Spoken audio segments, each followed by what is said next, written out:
Welcome to Thoughtful, where we have conversations with interesting people who you might relate to, or it might be that they give you some brand new information, but hopefully it'll be something that makes you think.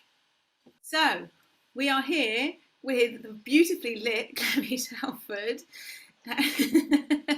And Clemmie has 119,000, I looked it up, followers, and also has a blog, Motherhood, which is awesome. You have the Honestly podcast, you had the Honestly podcast, and now you have But Why podcast, and a book. There it is. Preview copy, right? So it's not how it's flashy or finally. No, but also I haven't even seen a copy like that. I haven't held anything physical yet, so I'm jealous. Oh, sorry. It's fine. Yeah. So I guess if we start, how are you with the pandemic? I'm fine, thank you. As you know, off mic, I've just spilled coffee all over the big boardroom meeting in my co-working space, but I'm just watching it drip on the floor. Feels like a metaphor. Perfect. And do you feel pandemic-y still? I do. So my eldest is off school for 10 days because No. close contact, but then he's tested negative, and it wasn't really a close contact. It was someone at after school club, and we're like, how are we back here again? Oh no, I'm waiting for it. Frank, my youngest, is off today with a temperature, but not COVID. So like, I know that, like, oh god. So yeah, every time you think you're kind of through it, and you're like, oh no, we're doing this again. We're back on homeschooling. How is this still happening? Oh, I know that'll change soon. It has to, right? It has to. Okay. I think they're revising the kids' close contact thing because it can't go into a third school year, can it? Yes. No, and also it's the end of term, and they just need a few more weeks, please. And they stay in. Yeah. Okay, well, I wanted to talk about your book. So the book is How to Answer Tricky Questions from Kids and Have an Honest Conversation with Yourself. So there are some really good, like, factual, like, punchy bits about if you were trying to have a conversation with your kids about, I don't know, sexuality or divorce or like some quite death, those kind of meaty ones. Yeah, a few light-hearted subjects. Yeah, but there's also quite a lot in it about that is just things to get you thinking, I think, and hearing other people's thoughts and opinions on stuff. How would you describe it? Yeah, so I think I had the premise, which was to answer these questions, which sounded like quite a neat way of wrapping up loads of stuff that I'd learned via the blog and the podcast and Instagram, and just being a human person for 39 years. And then the more I tried to answer it, the more I realized that any question there's never a finite answer to anything. Of course there isn't. And in fact, if you think there is, you've got something wrong, really. What we always want to be for ourselves and for our children is like continually curious. But what I have felt, particularly in the last year, actually in the pandemic, is that people are not working out what they think about things anymore. It's very easy to confuse sharing stuff on social media, reading things that have been shared on social media, shouting loudly as having considered your thoughts, and that just doesn't cut it. So it's really a bit of a call for people to take the time to do some thinking, which I know is very, very difficult, especially if you're in the eye of the storm with motherhood that we both are. But that being said, I really feel that we're losing opportunities to think and to try to advocate for that. I completely agree in that the noise of opinion, but also that you have to have a particular opinion. So if there's loads of like really big topics that people, I think it's probably in the last couple of years, I think in a way, some of it started with Black Lives Matter, or that really solidified it, because it was like, if you're not commenting on this, then you haven't got an opinion. Mm-hmm. If you're not sharing something or posting, you haven't got an opinion. And that's quite a weird, and for that to become the case for like everything that's discussed online is, and also I don't want to hear from loads of influencers who are all saying the same thing, but they're repeating the same thing, but it's not really thought through. Or who haven't interrogated it. And also there is no quick thing. It's like you don't suddenly learn about racism or sexuality or about emotions. Like this is literally life's work. And also that it's constantly changing and evolving. My big realization with the book is that we're preparing our kids for a world that we don't know what it looks like, right? Things are always going to shift. So you just have to have the tools to be curious and to be prepared to be wrong. I think that's a real, again, a big learning in this book. I feel like on social media, but often everywhere now, that people are trying to persuade someone else into their opinion. But how about we go into it thinking maybe my opinion isn't right, or maybe I'm prepared to shift on it, or maybe we could have different opinions and we could still have a conversation. Like, that's what's been lost. This back and forth. Nothing is black and white. You're right. You're wrong. You could have a different opinion about a certain topic Thing, but you still agree on other things. Whereas now, no, well, that one thing, it's like when someone defines you. Right, I'm followed because you said this about politics. And it's like, well, then no one's going to ever be talking to each other. What is the top of the book? Is this staying that ideas and opinions are subject to change? Yeah. I like that. You've caveated yourself massively. I know someone else said to me, "You've given yourself a real like outline." I was like, I really didn't think that, but it's true. No, like, Jamila Jamil talks about it. Have you heard her talking about? No. She talks about cancel culture, and basically the idea is that then you're not allowing people to improve because you're saying you said something wrong once, you're out. So that's that. And that's that. And actually, you can't. That doesn't work. That's not how humans work. So she's like, I fuck up all the time, and I keep coming back, and I will keep coming back. But she was like, but everybody keeps trying to cancel me.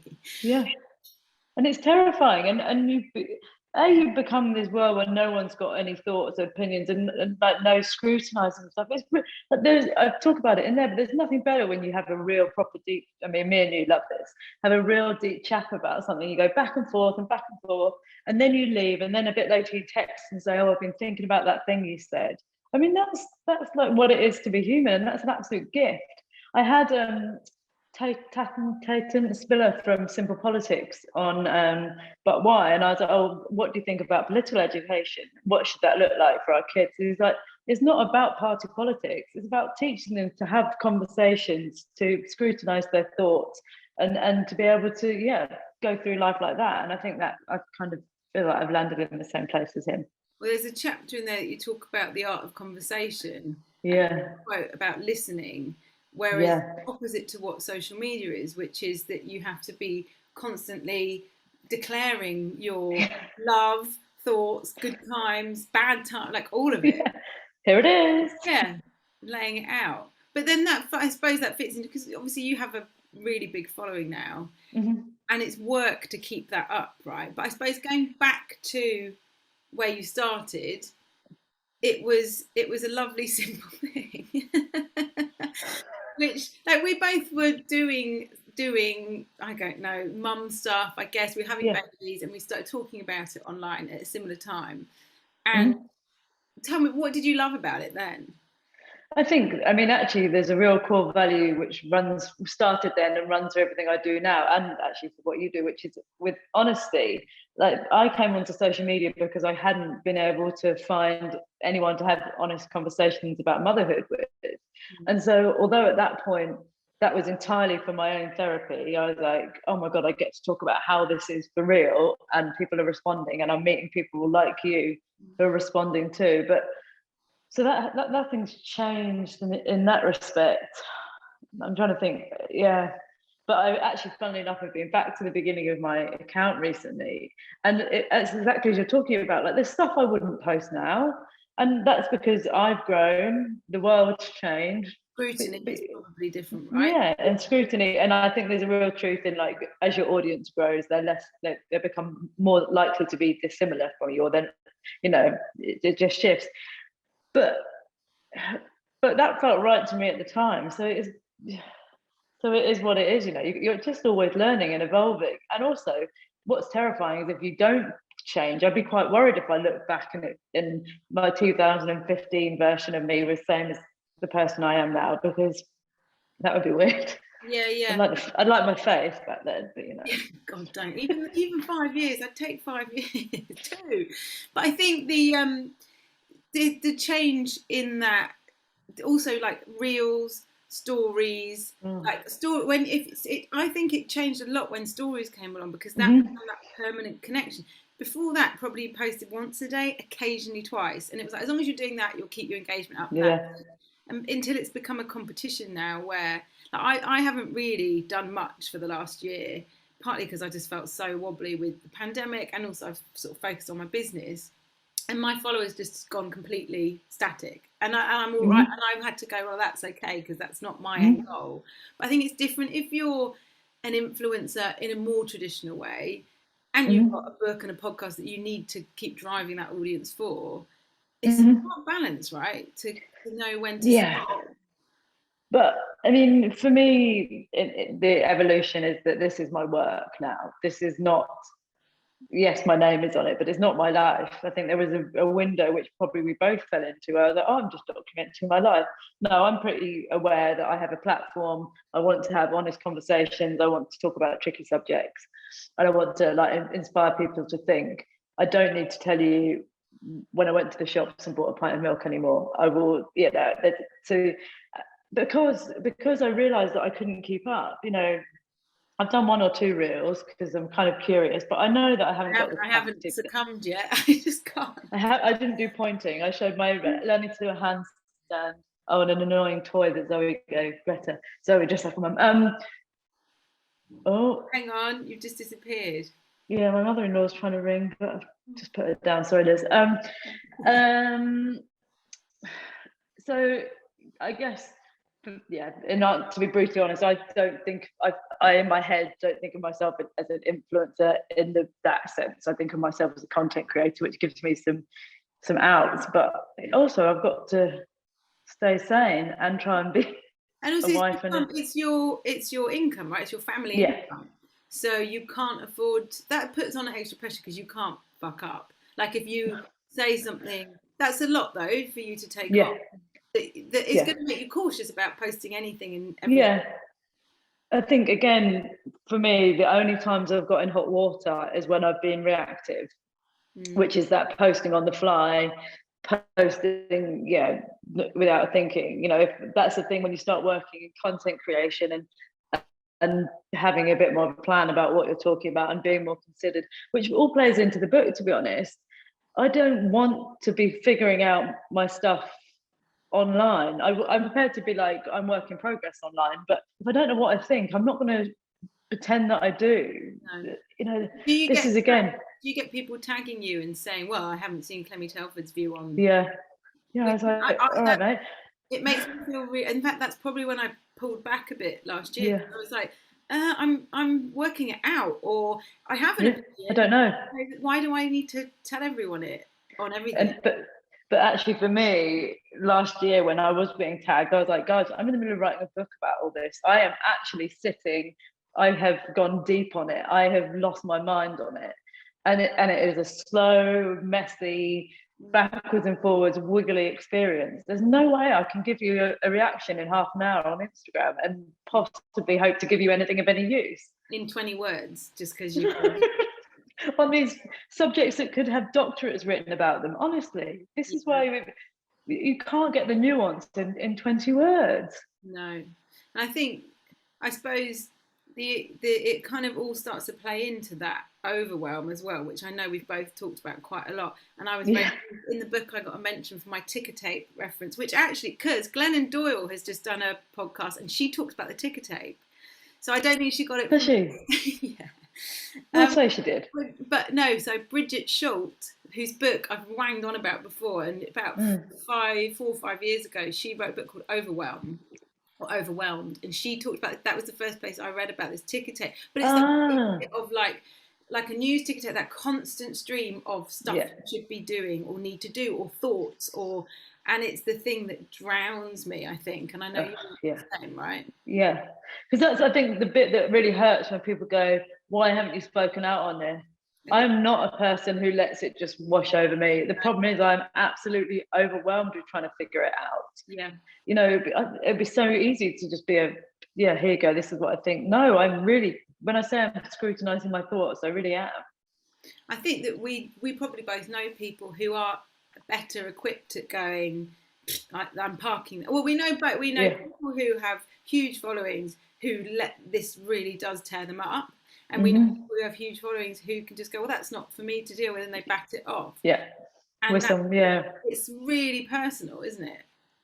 Yeah. Yeah. But you know what? as you said, we came into this space in a very similar tone. You'd been on there before me, but do it with blogging. But you know, the way we try and process stuff is like, it's funny because I guess we both were once in the kind of oversharing thing, but it was in a considered way. So I don't mind talking about my warts and all stuff, but it's like with mental health, I only can ever talk about anxiety outside of the times when I'm in terrible anxiety. I find it really mad that people can go, yeah, I'm in a terrible patch of mental health. I'm like, yeah, it's just not the way I do things. So I guess take on everyone else's thoughts on your mental health, which is a whole other. Yeah, I know. I suppose when we were writing about early motherhood, we didn't have our firstborn. We were like through that bit, so we almost knew the pattern. We kind of were able to explain how it felt with hindsight, maybe. Yeah, I'm just smiling because I actually really remember vividly meeting you, because I just had Woody and you had a Buster, so we were like some kind of Toy Story thing at a mother's meeting. Yeah. But it's just it was interesting because it kind of felt like we were out of it, the initial newborn bit, but actually we were headed straight.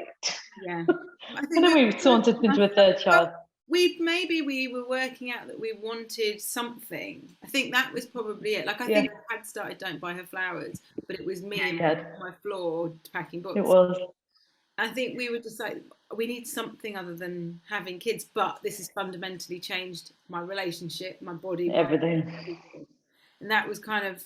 So I think one of the things that I wrote a bit about, something about Glennon Doyle's podcast about Overwhelm, which is so on the money. Like at the first 10 minutes I listened to it, a friend sent it to me and went, this is you, and I listened to it and I was just like, oh my God. And Doug listened to it and he was like, oh my God. It's because it's talking about the ticker tape, but also she does go into like how the role of men and women traditionally and the patriarchy and all this sort of learned behavior has impacted us, so that's basically why women are in the state they're in and feeling that overwhelm and trying to do it all. But when I posted about it, the thing, lots of people said, so what do I do about it? That's fine, we've acknowledged it, but what do I do about it? I think you and I have had some quite big conversations about realizing we need to look at ourselves. Always. Right, like, and counselling, and I don't know if you've got anything on that, but just that idea that maybe it's our age. You're not 40 yet, but not quite. Holding on. Yeah, but I feel like that's a big change. I think I used to just feel very cross at Doug, whereas now I'm more cross at the system, maybe. Yeah, I mean, it's interesting because I guess I'm searching for the answers in this too, and I think actually thinking back to where we began and where we are now, I wouldn't recommend, like, I'm really proud of my success and your success, but the juggling motherhood and the career thing, like this idea of you can have it all, is fundamentally untrue. And I think, what would I have done differently? I don't know. Is it the page? The thing is, you can't shift the biology, can you? No, I think that's what's really difficult. It is women, generally speaking, I'm trying to work out, but we will be the ones to stop at some point and have babies. And some people might go back to work very quickly, or some people might have a bit longer, but ultimately you still have to stop at some point.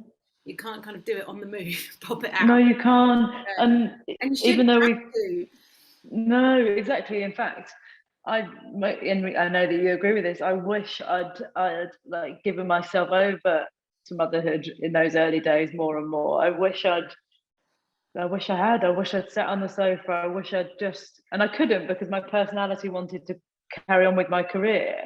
But I wonder whether I would have had an easier time in the end if I'd. I don't know. I did with my third, but I didn't. Do better anyway. But you said that I did too in the early bit, but I mean, I didn't take maternity leave. Of course, we were both running our own businesses by then. So I did, that like newborn was better, but sometimes, you look back on your camera roll now, and even our youngest are now 3.5. You're like, what? Where has this gone? Like, no really small people. So you left Facebook. So I didn't even mention you're also a creative strategist as a professional, not just working it out. You knew it, but you left Facebook when you had Greta. To have Greta, and never went. And then was doing this. And is that when did Ben, so your partner Ben, take over? when she was 7 months old, I think, or 8 months old. Because I think that's like, so one of my friends, when I said I was talking to you, she was like, oh, I want to know all about the domestic load divide and how that works. Because I suppose you want to imagine that swapping it means that the two of you are enlightened about each other's more the traditional role. Yeah, so it's really interesting. So actually, as the pandemic broke, we did say to ourselves, we're really lucky because we know how this divides. Ben is doing the homeschooling, you're working. And, while everyone else tried to rejig things if you're splitting it. So that was someone who booked at 2. I thought it was 2:30 to 4:30. Okay. Yeah, Steph, 1 second. I'll come back to you. Sorry. It's okay. A change of scenery. Kicked out of a meeting room, which I'm sure I booked, but anyway. What are we talking about? So I was just saying that the split at home. Split at home. So you were saying during the pandemic, you had at least you had. So it might have been different to lots of people's, but you had clarity of. Yeah, which is good. But I think for me, although that's clear cut, I can't shake the mum guilt. I can't shake that it isn't me doing the mum stuff. It's just like, for example, I think we've worked out recently that one of my kids isn't being invited to as many play dates with his crew because all the mums are really good friends, and they're really good friends because they're at the school gates every day, and I can't be at the school gates because I'm the breadwinner, and that's the way it goes. And then I think for Ben, he's got no guys who understand what it is. At least if it's often mums, the ones at home, you've got kind of collectiveness with your crew. He hasn't got any guy friends that do what he does. So I think there's advantages in it. We've got clear roles, but the traditional way, it still feels like the way that people understand it too. The WhatsApp group, the school WhatsApp group, we were about 3 years in when I was like, wait, why is Doug not on this? And and as someone who would class themselves feminist, and I would argue all these conversations, it just not occurred to me to go, hang on a minute, why? So you had all the, so it's like when there's a spelling test, when they need PE kit, all that, World Book Day. So obviously, if that is the information is only coming to mum, you're the one who's then doing it all. And I think I put on the group, I was like, why are there no start of term or whatever a few years ago? And I was like, why are there no dads men on here? And someone said, oh, I don't think they want to be on here, darling. And I replied and said, well, I don't want to be on here. And it just really I don't want to be that. I don't mind some of the other stuff, but I don't want to be on there to be the one who has all the admin information. It's like, because it just then is with you. Not when you both work, or not either way. No, either way. Like even actually just have an awareness of what the other person is doing, which is a difficult thing, isn't it? That's that no one ever knows, either from running a business or from doing the domestics, all the stuff that is involved. But do you give over? Because another thing that they talk about on this podcast is, do you hold on to stuff? So, for example, a friend of mine she'd listened to the podcast and she was having a rant about it. And then she said, the thing is, we're going camping at the weekend and I've got to pack. And I was like, could he pack? And she was like, well, he wouldn't do it right. And I was like, wait, because that's what they talk about, right? It's like, well, you can't have both. You can't sit and bitch and be like, he's useless and he doesn't do anything, if you're also not willing to go do it. You'll probably fuck it up a bit. And actually, like, the work that I've been doing, you're talking about therapy, is I've got unrelenting high standards for myself, which has done me very well up until now, but now I realise it screws things up, and as such I have unrelenting high standards for everything. And actually I'm beginning to realise, like, if you just brought it down a bit, like with packing, Ben does it, because I just used to get myself in such a tiz of trying to absolutely nail it. And often we turn up when he's packed and we haven't really got most of the right stuff, but nothing bad happens. Sometimes they get wet, or sometimes we have to go and buy some, I don't know, nothing bad happens. Doug took And the kids camping and forgot shoes, so they'd come straight from pools. They had school shoes or wetsuit shoes. yeah, we've had some disasters, but at the end of the day, other than how infuriating I was that is, furious. yeah, we have had those things, but the amount of energy I put into trying to perfect it Yeah. is also exhausting. Like maybe that's actually the worst thing. I don't know, but it's No, but that again, they talk about that you have succeeded, like you, Clemmie Telford, have succeeded because of who you are. So because you're all those things, because you're determined and tenacious, and you go into the detail and you just keep going, right? So you have benefited. Your family have benefited from you being like that. Your friendships have probably benefited from you being the person maybe who organises or whatever it is that you do in that role.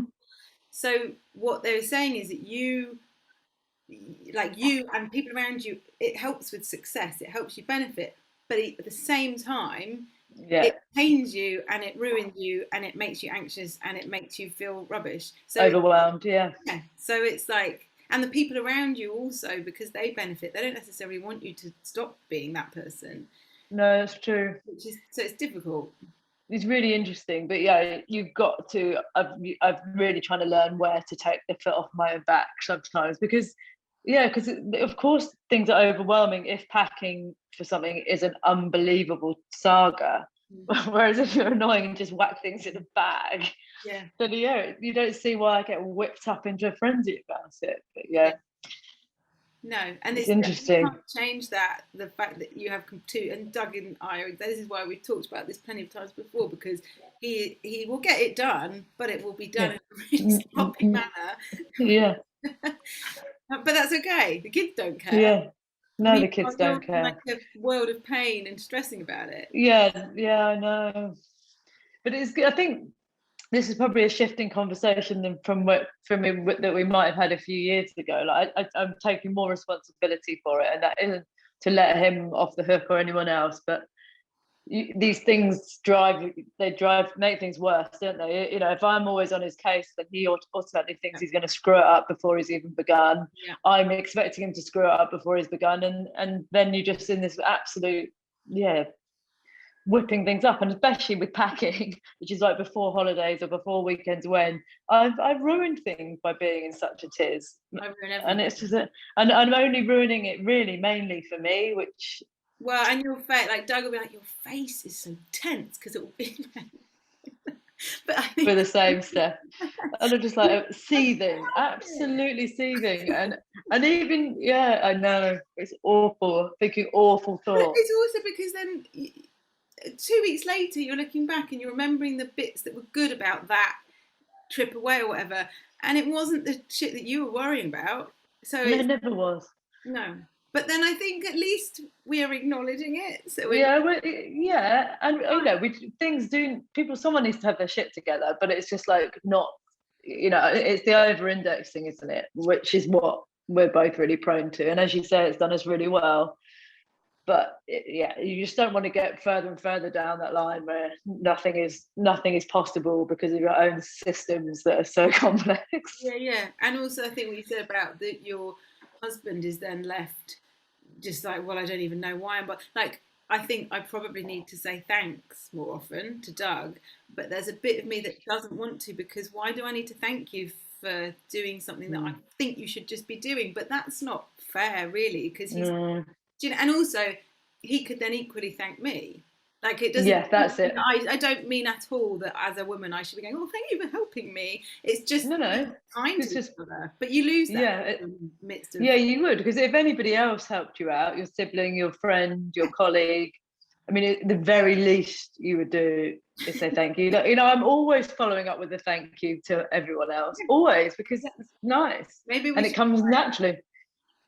Maybe we should try it. Yeah, thank you, but not followed up with a but. I did Yeah, thank this. Like, you. oh yeah, thank you for doing that. Did you know that I'd done this and this? Oh God, it's awful. It's awful. I know, but I think it's. Again, I think if we are looking at our own behaviour, at least we're trying to do something about it. Yeah. Self-awareness is really a good start. Getting Doug to hear a conversation that wasn't me saying it, like hearing other people talk about overwhelm and the mental load. I've done it a few times where I've heard a really good podcast and that has helped. Like him hearing people say it, because then it does. Otherwise, it's just me sounding a bit mental when he's like, "Oh wow, is that how your brain works?" Like, yep. To know there's some other people, and that's like just the tip of the iceberg. Yeah, I don't even tell you what I really feel. No, not. Oh my god. And one of the other things before this, I was listening to you on a podcast. I can't remember what it's called, but it was about being sober, because that's another massive thing for you from the last couple of years. Yeah.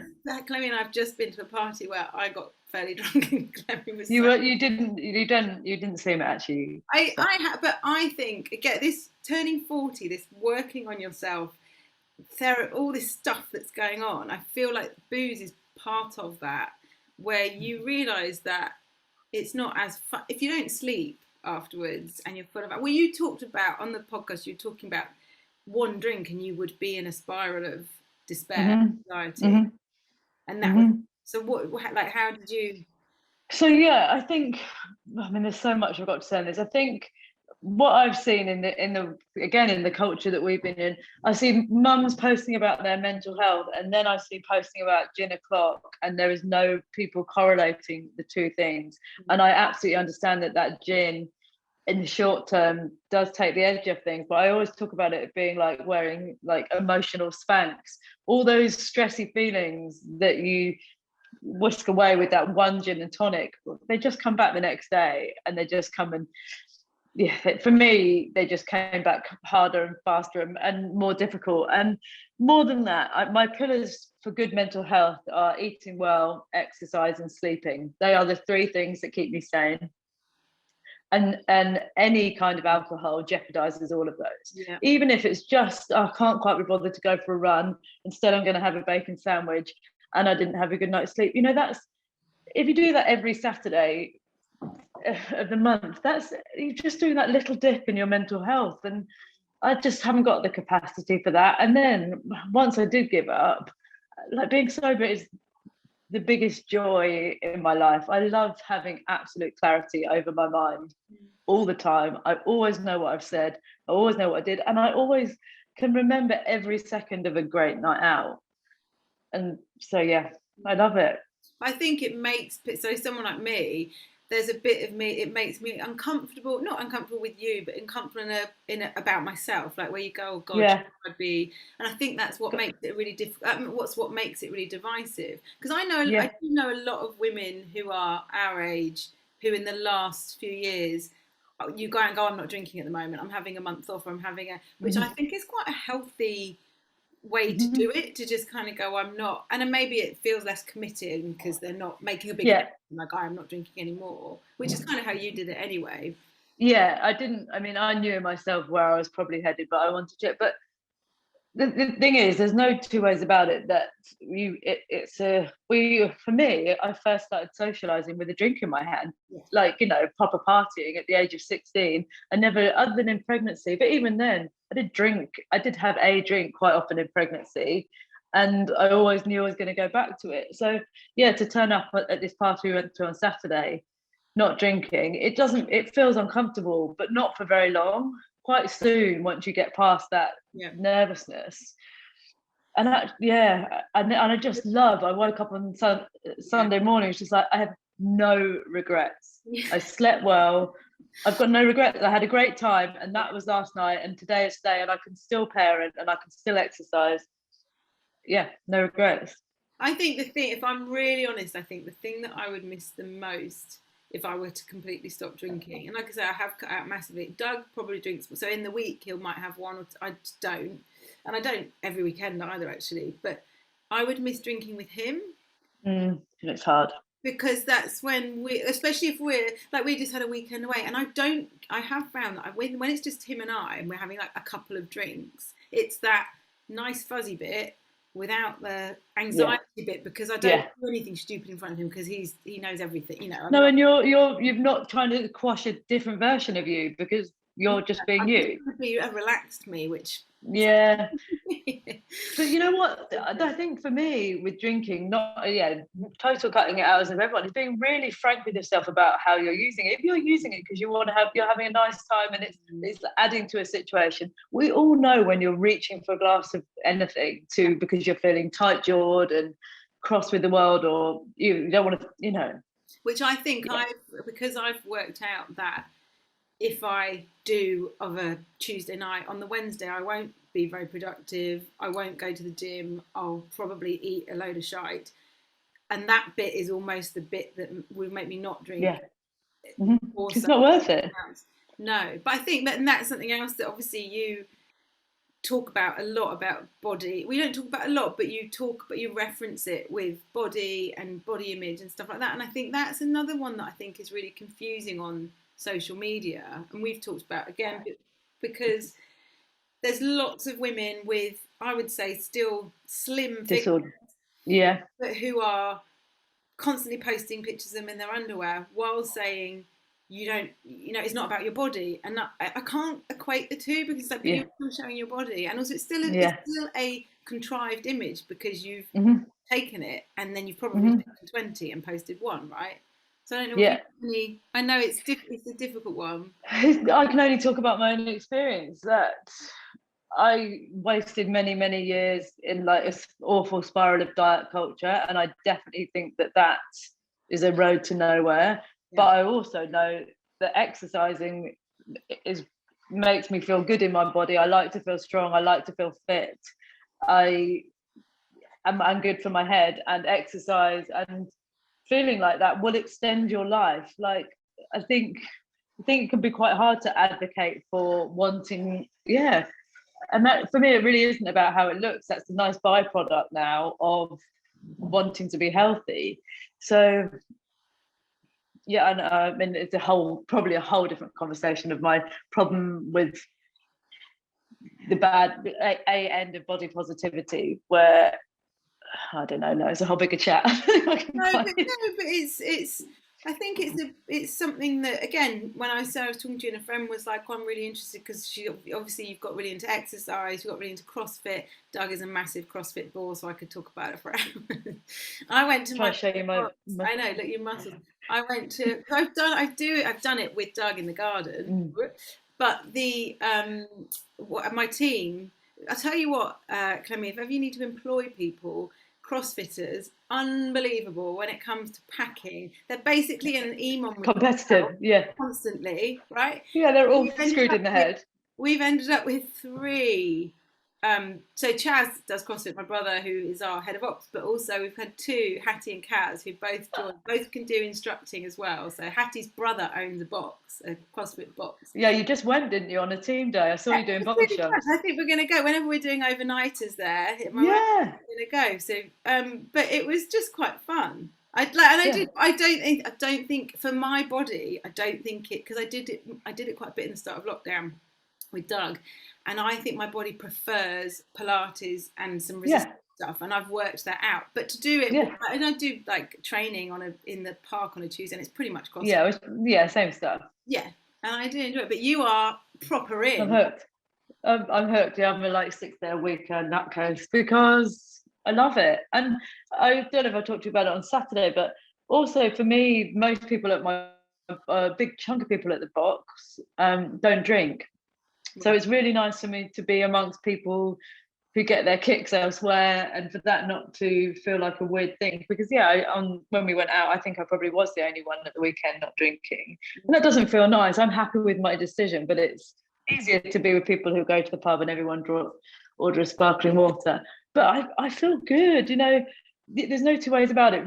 Heading up to 40 does something to your head, but I know that I feel better in my body and more able now than I did probably in the last 9 years, and that's great. Like, aging doesn't mean anything if you're feeling healthier than you did, apart from these. No, don't. And it's coming out the other side of having babies as well, right? With my body, intense period of time. This is almost like giving yourself some compassion, because you're spending time on your body rather than reclaiming it. It's like it's absolutely mine now, and also bit by bit you're doing it better with Pilates, but I do it with some mobility.